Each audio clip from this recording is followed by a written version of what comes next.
Շնորհակալություն եմ ուզում հայտնեմ բոլոր մասնակիցներին եւ ազատամարտիկներին եւ Վարոջ Ավետիսյանի ընկերներին եւ Շանթ Հարությունյանի եւ նրա ընկերների ընտանիքի անդամներին եւ նրանց ընկերներին, որ մասնակցություն ունեցան։ Ես համոզված եմ եւ հույս ունեմ, որ մեր պայքարը շարունակական է։ Մենք չենք դադարեցնելու։ Միգուցե 1 օր, 2 օր, 1 շաբաթ, բայց միևնույն է, այս հարցերը, ոչ թե այս 2 հարց, այլ բազմաթիվ հարցերը մեր երկրում մենք չենք թողելու։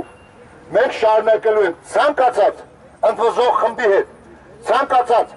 երիտասարդների 5%-ը դա մեր խնդիրն է։ Անօրինական հեկեր կառուցելը դա մեր խնդիրն է։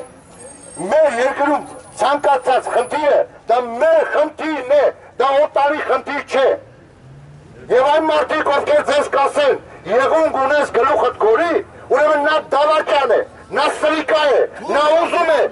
թուրքություն անի։ Եվ կոչարա, որ միավորվեց։ Ուր էր Աստված, մի կախարդական ուժ տայր, այդ բոլոր եղունգները թրաշեի, որ նորմալ մարդկանց նման լողանային և գլուխները քոր չգար։